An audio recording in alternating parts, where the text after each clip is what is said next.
अभिषेक जैसे ही गाड़ी से उतरा, गोपाल उसके सामने आ गया। बोला, भाई 2 मिनट के लिए मेरी बात सुन ले। अभिषेक बोला, बोल क्या कहना है। गोपाल बोला, मेरी पत्नी का पीछा छोड़ दे भाई, तू पैसे वाला है, तुम्हें तो और भी सुंदर और कुंवारी लड़की मिल जाएगी, मगर मैं गरीब आदमी हूँ, मुझे दूसरी पत्नी नहीं मिलेगी।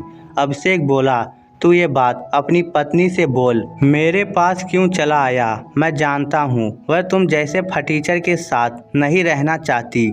वह एक खूबसूरत लड़की है, तुम जैसे गरीब के साथ 2 साल रह गई। उसे अपना खुश नसीबी मान। वह एक पैसे वाले पति को डिजर्व करती है। उसकी सुंदरता के हिसाब से मैं उसके लिए फिट हूँ। मेरे पास गाड़ी, बंगला, बैंक बैलेंस सब कुछ है। मैं उसकी हर ख्वाहिश पूरी कर सकता हूँ। बता तू उसे क्या दे सकता है। गोपाल उदास सी हंसी हंसते हुए बोला, मैंने पिछले 2 सालों में उसे बहुत कुछ दिया है, इतना दिया है कि तुम जैसा सोच भी नहीं सकता। वह ज़्यादा दिन तेरे पास नहीं रह पाएगी, इसीलिए बोलता हूँ। इससे कई लोगों की जिंदगियाँ खराब हो जाएगी। उसका पीछा छोड़ दे भाई। अभिषेक बोला, तेरा हो गया ना, अब निकल ले यहाँ से। तुम जैसा कंगाल उसे कुछ नहीं दे सकता। काजल एक फूल है, अगर तेरे पास और ज़्यादा दिन रहेगी तो मुरझा जाएगी, इसीलिए भाग जा यहाँ से। और सुन, जल्दी तलाक के कागजों पर दस्तखत कर देना, अगर नहीं करेगा तो ऐसे केस में फंसाऊंगा कि उम्र भर जेल की चक्की पीसता रहेगा।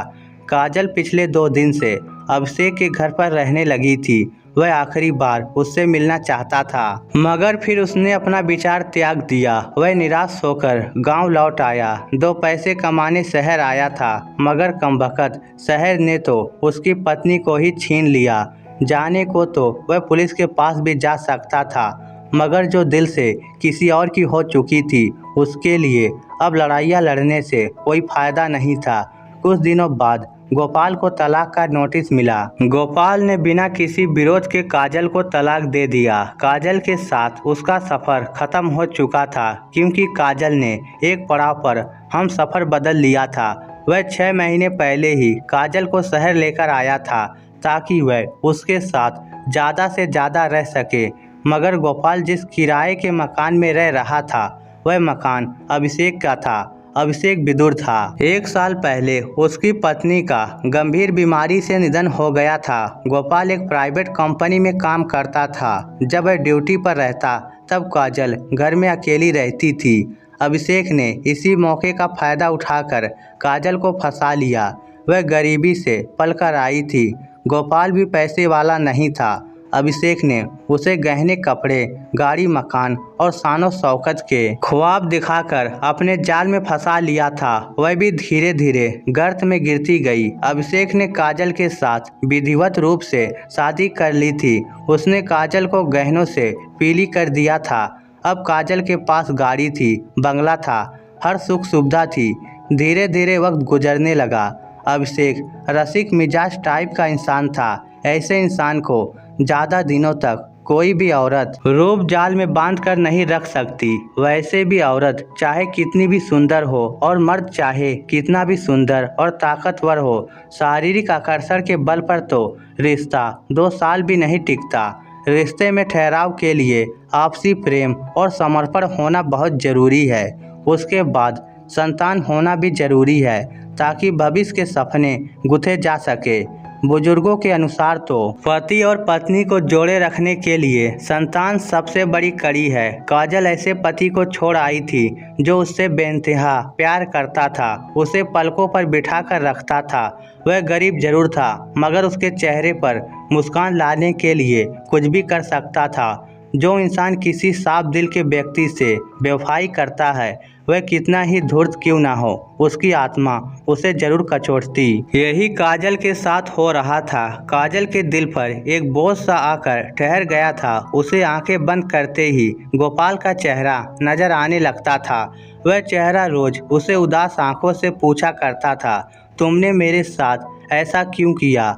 उसे अभिषेक द्वारा दी गई सुख सुविधाएं 1 साल से ज़्यादा नहीं लुभा सकी। एक दिन काजल का सिर बहुत जोर से दर्द कर रहा था। उसने अभिषेक को फोन किया कि आते वक्त सिर दर्द की टेबलेट लेकर आए। अभिषेक रात के 11 बजे नशे में धुत होकर घर पहुंचा। तब तक उसका सर दर्द बहुत बढ़ चुका था। काजल बोली, टेबलेट लाए? वह बोला, भूल गया। उस दिन वह पूरी रात सो भी नहीं सकी। उसे रह रहकर गोपाल की याद आई। काजल को वह दिन याद आया जब वह मायके आई हुई थी और उसके सिर में दर्द होने लगा था। गांव में कोई मेडिकल स्टोर भी नहीं था। उसने फ़ोन करके गोपाल को बताया था कि सर में दर्द हो रहा है। काजल के ससुराल और मायके के बीच 10 किलोमीटर का फासला था। वह पागल आधी रात को 10 किलोमीटर साइकिल चलाकर उसके लिए सर दर्द की गोली लेकर पहुंच गया था। फिर उसे टेबलेट देकर घंटे भर उसका सर अपने हाथों से दबाता रहा था। और अभिषेक को याद ही नहीं रहा कि मेरे सर में दर्द है, गोली ले जानी है। सोचते हुए उसकी आंख भर आई थी। धीरे धीरे काजल के दिल का बोझ बढ़ता जा रहा था। गोपाल का निश्चल और निस्वार्थ प्रेम उसे रह रहकर याद आने लगा। जल्दी ही उसे अय्याज अभिषेक से घृणा होने लगी। उसे एहसास होने लगा कि गोपाल गरीब जरूर था, मगर उसे रानी की तरह रखता था। उसे उदास देखते ही खुद उदास हो जाता था। जब वह रूठ जाया करती थी तब उसे मनाने के लिए तरह तरह के यत्न करता था। धीरे धीरे वह चिड़चिड़ी होती जा रही थी। बात बात पर अभिषेक से लड़ने लगती थी। वह अय्याज था, हृदयहीन था, मगर फिर भी वह उसे खोना नहीं चाहता था। इसीलिए वह थोड़ा सावधान हो गया।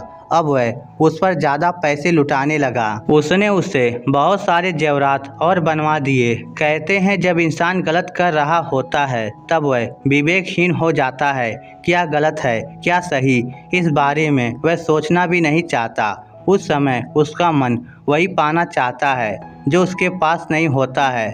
मगर जब वह सब कुछ पा लेता है तब उसे वह चाहिए जिसे वह छोड़ आया है। जो पास है उससे ये मन कभी भी संतुष्ट नहीं होता। यही मन की वृत्ति है। काजल ने सुविधा की दुनिया देख ली थी। उससे उसका मन भर गया था। उसने जान लिया था कि ये तो बनावटी दुनिया है, असली दुनिया तो वह छोड़ आई है। उसे अब प्यार चाहिए था, दुलार चाहिए था, अपनापन चाहिए था।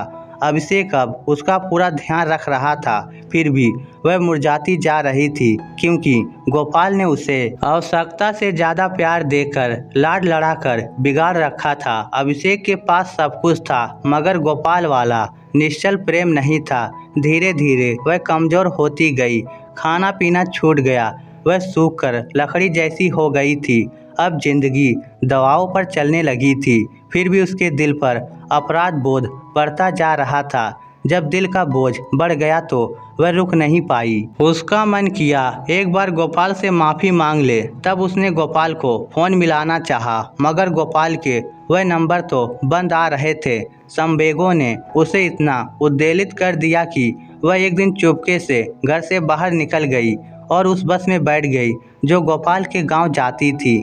कहते हैं अपराध बोध उन्हें नहीं होता जिनकी आत्मा मर चुकी होती है, जो जन्मजात दगाबाज होते हैं। वह बार बार दगा करके भी नहीं पछताते। उन्हें गलत करके भी यही लगता है कि वह सही कर रहे हैं, मगर बहकने वाले सीधे साधे लोग खुद की आत्मा के धिक्कारने से ही मर जाते हैं। वह गोपाल के गांव में पहुंचने से पहले ही बस से उतर गई। उसकी हिम्मत ही नहीं थी कि गोपाल के पूरे परिवार का सामना कर सके। इसीलिए वह गोपाल के खेत की तरफ चल पड़ी। 1.5 साल वह इस गांव में रही थी, खेत में भी काम किया था, इसीलिए वह उसके खेत को भली भांति जानती थी। जनवरी का महीना चल रहा था, कड़ाके की ठंड पड़ रही थी। काजल ने साड़ी के ऊपर सिर्फ एक पतली शाल ओढ़ रखी थी। वह ठंड में ठिठुरती हुई पगडंडियों पर चलती जा रही थी। चारों तरफ सरसों और गेहूं के लहलहाते खेत थे।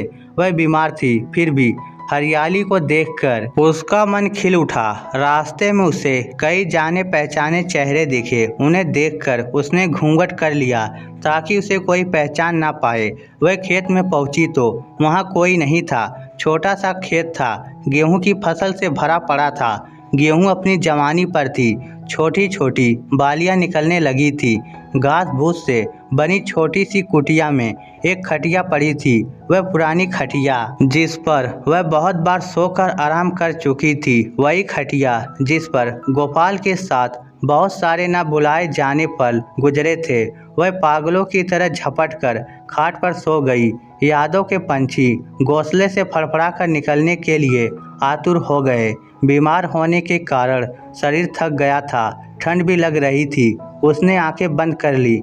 अचानक उसने एक आवाज़ सुनी, बिल्कुल धीरे से, बिल्कुल कानों के पास, जैसे वह फुसफुसाया हो। परी वह बंद आंखों से ही बोली, क्या है? आवाज़ फिर आई, थक गई क्या? वह भी बुदबुदाई, हाँ थक गई हूँ, तन से भी और मन से भी। अब सोना चाहती हूँ, हमेशा के लिए। आवाज़ फिर आई, आज थोड़ा सा जी ले।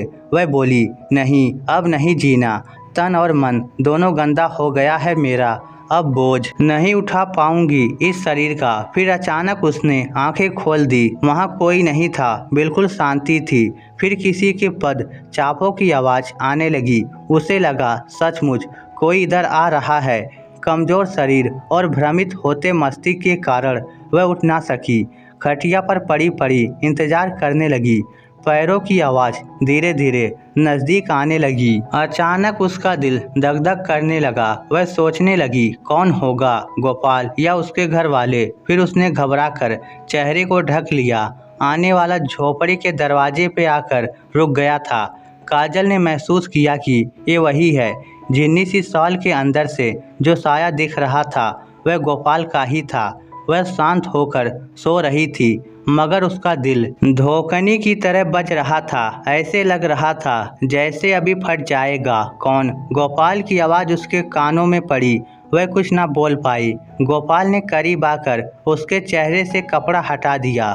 फिर जैसे ही उसकी नज़र काजल पर पड़ी, वह जड़ हो गया। कपड़ा हटाते ही काजल ने आंखें बंद कर ली थी। गोपाल को देखने आई थी, मगर उससे नजरें मिलाने की हिम्मत उसकी नहीं थी। उसका जर्जर शरीर देखकर गोपाल को एक झटका सा लगा। वह हिम्मत करके बोला, क्या लेने आई हो यहाँ? काजल ने हिम्मत करके आंखें खोली, फिर उठने की कोशिश करने लगी, मगर उसे लगा जैसे शरीर हजारों किलो का हो गया है।